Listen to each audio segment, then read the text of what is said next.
उपराष्ट्रपति चुनाव से पहले बिहार के दल जो एनडीए में शामिल हैं वो प्रधानमंत्री नरेंद्र मोदी के सामने चुनौती बनकर खड़े हो गए हैं। वो चुनौती बनकर ऐसी खड़ी हो गए हैं कि सीट बार्गेनिंग पर अब उन्होंने पेच फंसा दिया और साफ तौर पर कह दिया है कि सीट बार्गेनिंग अगर हमारे मुताबिक नहीं होगी तो उपराष्ट्रपति चुनाव से पहले आपको भी सोचना पड़ेगा। मेरे साथ भरत जी मौजूद है। कैसे हो रही है सीटों की बार्गेनिंग? मांझी, चिराग, उपेंद्र कुशवाहा, क्या कुछ चल रहा है बिहार में उपराष्ट्रपति चुनाव से पहले? सब समझेंगे। भरत जी, बिहार में एनडीए में बड़ा बिखराव है, बड़ा बिखराव।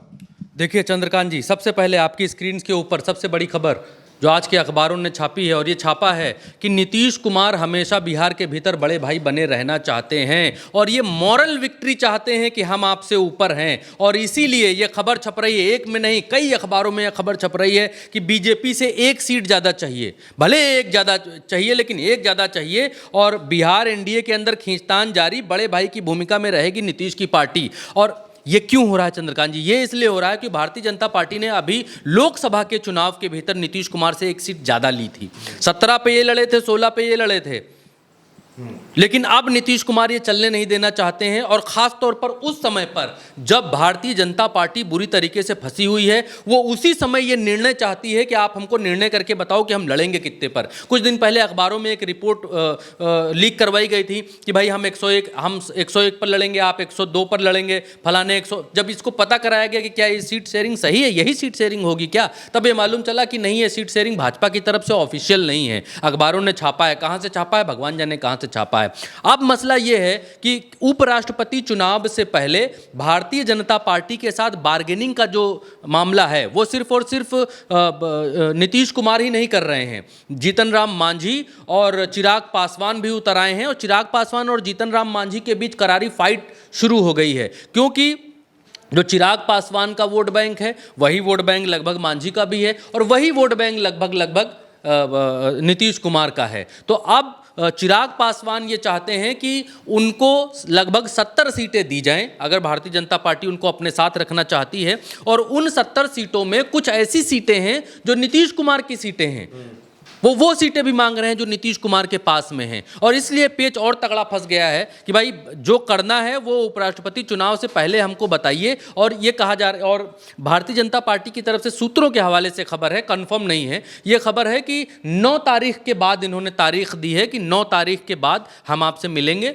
और 9 तारीख के बाद सीट शेयरिंग पर चर्चा होगी। अब मसला ये है कि 2020 का अगर 2019 में 20 में चुनाव हुआ था बिहार के भीतर, 20 या 19 किसी 20 में हुआ था, तो 2020 में जो वोट परसेंटेज था चंद्रकांत जी, वो देखकर भारतीय जनता पार्टी डर रही है। क्यों? उसके पीछे मैं लॉजिक बताता हूं आपको। नीतीश कुमार को हर जगह से ये फैला दिया गया है इंडिया की तरफ से कि नीतीश कुमार नेपथ्य में जा चुके हैं, मानसिक तौर पर भी और उम्र के तौर पर भी, शारीरिक भी वो नेपथ्य में जा चुके हैं। उनका जो है मानसिक संतुलन ठीक नहीं है, ये बार बार तेजस्वी यादव कहते दिखाई देते हैं। पिछली बार जब चुनाव हुआ था तो भारतीय जनता पार्टी की तरफ से नीतीश कुमार को जो है वो 110 सीटें लड़ने के लिए दी थी और 110 सीटों में 115 सीटें लड़ने के लिए नीतीश कुमार को दी थी और नीतीश कुमार ने 115 सीटों में 43 सीटें जीती थी पिछली बार। थोड़ा आंकड़े हैं, थोड़ा सा आप गौर करेंगे तो बहुत कुछ समझ में आएगा। नीतीश कुमार को 115 सीटें दी गई थी, 115 सीटों में नीतीश कुमार 43 सीटें जीते थे।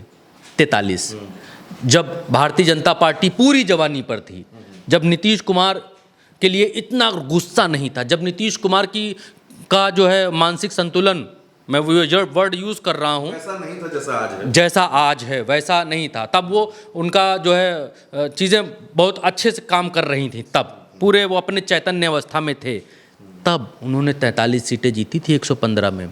आज की तारीख में पीके ये कह रहे हैं 20 भी जीत जाएं तो बड़ा मुश्किल है। और पीके के अलावा जो बाकी चीज़ें निकल कर आ रही हैं, उनका वोटर भी उनसे नाराज़ है कि जिसको मुख्यमंत्री बनाया है वो कुछ काम ही नहीं कर रहा है। नाम के नाम पर मुख्यमंत्री और चला रहे हैं 2 डिप्टी सीएम भाजपा के, तो भाजपा सरकार चला रही है, नाम के कि नीतीश कुमार सरकार चला रहे हैं। भाजपा के लोग अपने लोगों का भला कर रहे हैं, नीतीश कुमार की तो कहने की सरकार हो गई, नीतीश कुमार कभी कभी सरकार में जाग रहे हैं। तो इस बार नीतीश कुमार के कोटे में जितनी भी सीटें जाएंगी उसमें बहुत तगड़ा डेंट लगने वाला है, बहुत तगड़ा। आप ये मान लीजिए कि अगर 101 जो अखबारों में लीक कराई गई खबर, 101 सीटों पर नीतीश कुमार लड़ते हैं, तो आप मान के चलिए कि 18, 19, 20, 15, 16, 17, 18, 19, 20 जीतेंगे। 20 भी जीते मैक्सिमम, 20 भी सीटें अगर नीतीश कुमार जीतते हैं चंद्रकांत जी, तो कितना लॉस हुआ? 81 सीटों का लॉस यहीं पर हो चुका है। 20 सीटें नीतीश कुमार की। भारतीय जनता पार्टी पिछली बार बिल्कुल जवानी पर थी, एकदम भयंकर, ना वोट चोरी का मामला था, ना कुछ था, मोदी जी का मैजिक था, चाम था, सब कुछ था। जब बिहार में चुनाव हुए थे तब भारतीय जनता पार्टी 110 सीटों पर लड़ी थी और लगभग 74 सीटें भारतीय जनता पार्टी जीती थी। 74 जब पूरे उरोस पर थे तब 74 जीते थे। अब तो वोट चोरी का मामला भी है, अब तो संविधान का मामला भी है, अब तो एंटी इनकम्बेंसी जो बड़ा फैक्टर है, पीडीए भी है, और एंटी इनकम्बेंसी जो है वो बड़ा फैक्टर है। तो अब अगर भारतीय जनता पार्टी 100 सीटों पर या 101, 102 पर लड़ती है, तो भारतीय जनता पार्टी क्या ये 74 वाला रिकॉर्ड बना पाएगी पिछली बार का? मुझे नहीं लगता कि भारतीय जनता पार्टी 74 का रिकॉर्ड बना पाएगी। और अगर ये रिकॉर्ड चुनाव आयोग के साथ मिली भगत से बना है, जैसे विपक्ष आरोप लगाता है, तो भी यहाँ पर बहुत बड़ी गिरावट देखी जा सकती है। भाई 74 सीटें तो भाजपा भी जीतती हुई नहीं दिखाई देगी। अगर भारतीय जनता पार्टी 50 पर सिमट जाती है और नीतीश कुमार 20 पर सिमट जाते हैं, तो 17 सीटें तो हुई। और यहाँ बहुमत के लिए इनको चाहिए 122 सीटें, 122 सीटें चाहिए बहुमत के लिए। तो एनडीए की सरकार वैसे भी आज की तारीख में बनती हुई, चंद्रकांत जी, मैं बहुत बड़ी बड़ी बातें, क्योंकि उल्टा चश्मा यूसी पर मैं नहीं करता, ना उल्टा चश्मा यूसी करता है, लेकिन जो आंकड़े दिखलाई देते हैं उसको आप झुटला नहीं सकते हैं। आप ये नहीं कह सकते हैं कि अरे मोदी हैं मैजिक मार देंगे। लोकतंत्र में जनता ही सर्वशक्तिमान होती है। और अब तो वोट चोरी वाला और इंडिया ने जो चीज़ें फैलाई हैं वो घर घर तक पहुंच गई हैं। तो अगर परफॉर्मेंस का आप देखिए यहाँ पर, तो नीतीश कुमार का बहुत तेज़ी से नीचे परफॉर्मेंस गिरेगी, भारतीय जनता पार्टी की परफॉर्मेंस बहुत तेज़ी से गिरेगी। और एक चीज़ और बताता हूँ, पिछली बार नीतीश कुमार को 15% वोट मिले थे जब 43 सीट जीते थे 115 में, और भारतीय जनता पार्टी को 19% वोट मिले थे। 19%, 19 और 15 आप जोड़िए तो 34% वोट होते हैं। और यहीं पर आप अगर देखेंगे तो आरजेडी को 80 सीटें, तेजस्वी को 80 सीटें मिली थी पिछली बार, 80 सीटें मिली थी और 23% वोट बैंक था। भारतीय जनता पार्टी से बहुत ऊपर, नीतीश कुमार से बहुत ऊपर। और दूसरा कांग्रेस का 9% वोट बैंक था, दीपांकर का 3% वोट बैंक था। तीनों को जोड़ दें तो 35% वोट बैंक बनता था। तो पिछली बार ही 2020 के चुनाव में ही नरेंद्र मोदी और एनडीए पर ये लोग वोट परसेंटेज पर भारी पड़ रहे थे। मतलब एनडीए की तुलना में इंडिया को ज्यादा वोट मिले थे, सीटें कम मिली थी, वोट ज्यादा मिले थे। सरकार में नहीं आ पाए 10-12 सीटों से, वो अलग बात है, लेकिन परसेंटेज पिछली बार ही ज्यादा था। परसेंटेज पिछली बार 35% का था और एनडीए का परसेंटेज 34% के आसपास का था।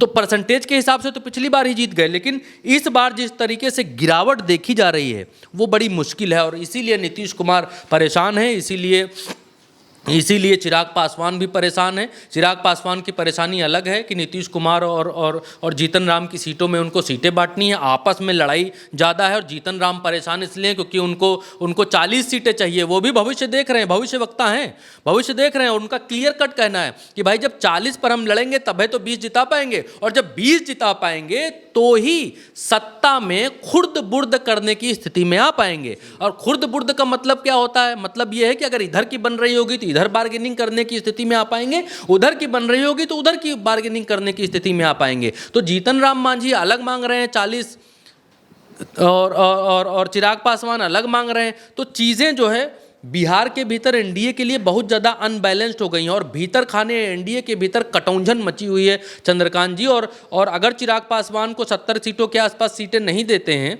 10-20 सीटों में ही निपटाने की कोशिश करते हैं, तो वो पूरे पर लड़ने के लिए फिर से तैयार हो जाएंगे। और भाजपा का हाल फिर से वही होगा जो पिछली बार हुआ था।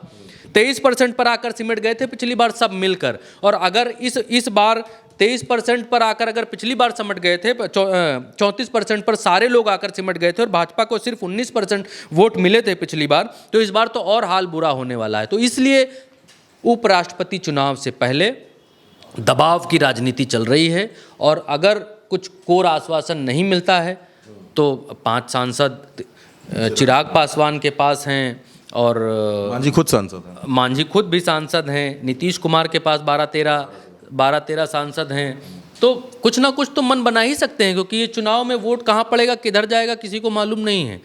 तो उपराष्ट्रपति चुनाव से पहले ये बड़ा खेल बिहार के भीतर, बड़ी कटौंझन बिहार के भीतर होती दिखाई दे रही है। और नंबर के हिसाब से अगर उपराष्ट्रपति चुनाव ना भी देखे कि है कि नहीं है, ये लोग आपस में ब्लैकमेल कर रहे हैं या नहीं कर रहे हैं, नंबर्स के हिसाब से पिछली बार और इस बार की तुलना अगर आप करेंगे मूड के हिसाब से, तो भी पूरा एनडीए चाहे मिलकर लड़ ले, बहुत पीछे होता हुआ दिखलाई दे रहा है चंद्रकांत जी।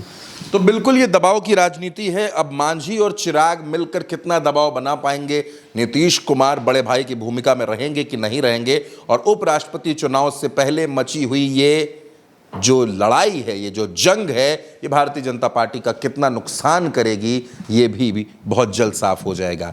फिलहाल हमारे साथ इतना ही। आप उल्टा चश्मा यूसी के साथ बने रहिए, चैनल को सब्सक्राइब कीजिए। नमस्कार।